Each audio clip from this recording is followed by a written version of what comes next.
I think he's going to pay for that. Unfortunately, that is not the sort of position where he can afford to go on pawn-grabbing raids on the queen side, and I think he will be punished with a brutal advance on the king side in a minute. Well, we'll come back next time.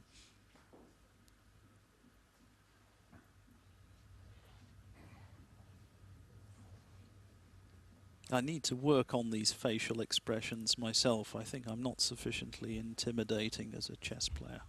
I need to get those facial muscles twitching away. Looks very impressive.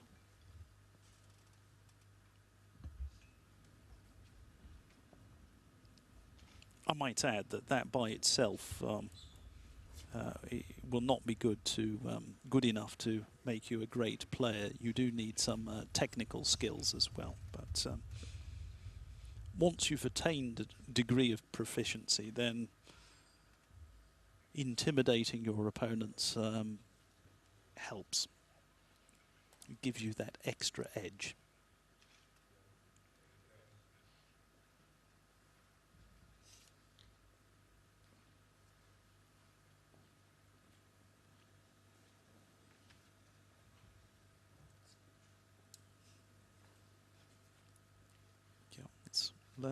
Leonard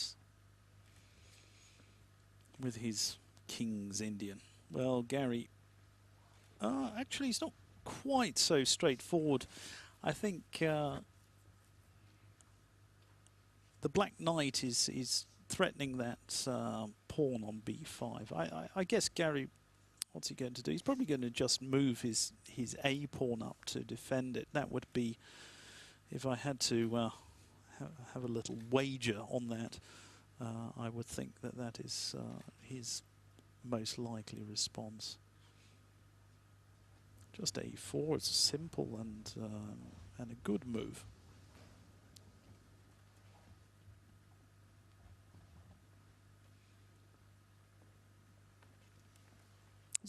There is a bit of fight. I think Black is going to go down because of this. Oh no, actually, now I've seen what is the problem. The problem. Oops, I'm sorry. Because I'm on autopilot myself. Actually, there is a tactical problem with the move I just suggested.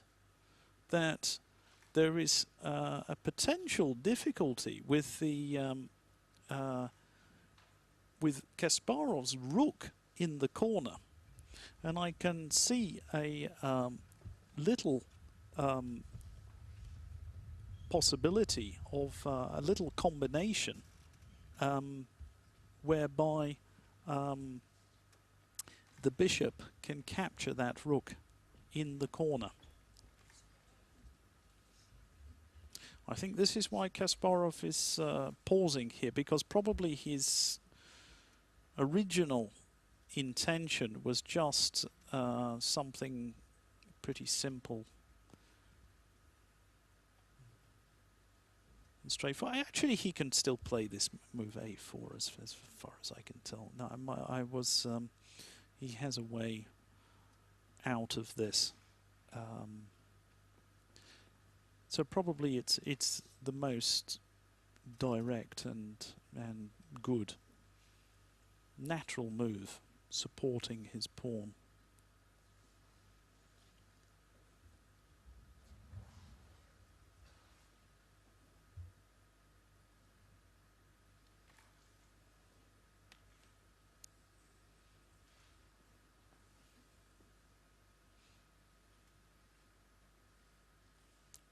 Looking reasonably calm, and why not? I mean,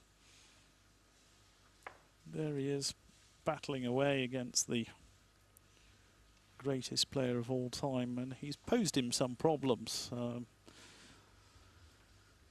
Whether it'll change the results is another matter, but at least Garry's not having it all his own way.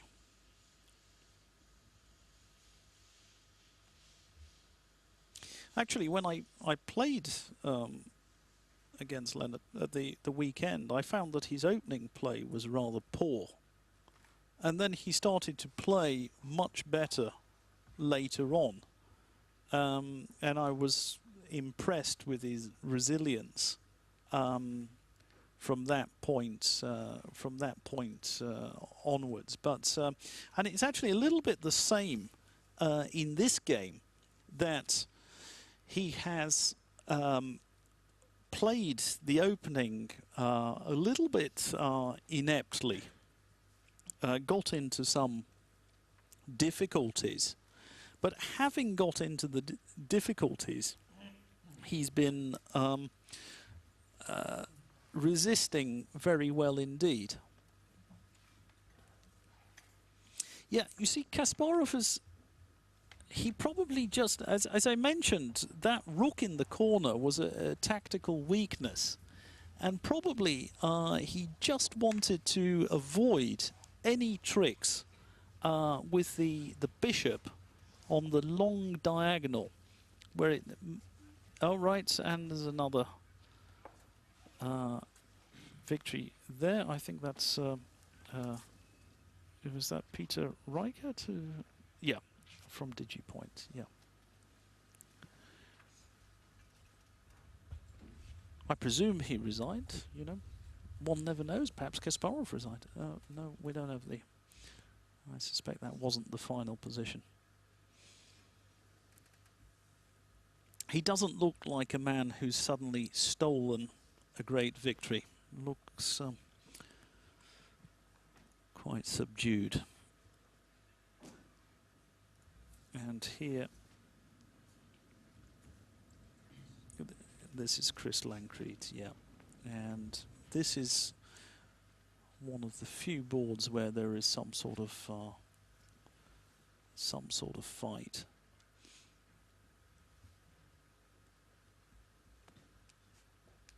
I'm not quite sure what Gary's thinking about here. I don't know why he can't just capture a pawn. Maybe there's a trick. Yeah, it's knight takes d6. Maybe there is a trick here that black can regain the pawn, and maybe that's what Gary's thinking about. He's actually played a pretty decent game, apart from he made this very rash advance of his h-pawn in the opening, and this sort of thing is fashionable these days. You very often find these players, even strong players, you know, like Veselin Topalov, they play these moves like h5 and then they castle on the same side. Now, in my day, that sort of thing was not considered to be very good, but we're living in a different age, and you know, concepts in chess have changed, but I still have some of my old-fashioned ideas there.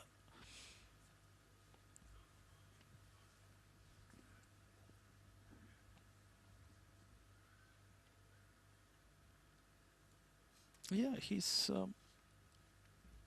okay. Let's see the move. We're one move behind here, and he's shaking his head. So yeah.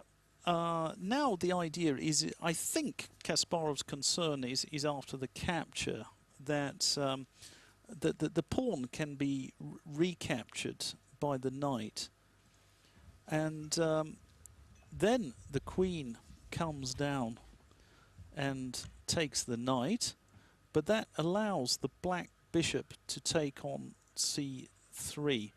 I believe that is what Kasparov is calculating, because this is a bit of a tricky variation. So after takes, the knight captures the pawn. I think this is it. I can be completely wrong. Bishop takes the knight, and actually that will I mean, if that is playable for black, that will free his game considerably. And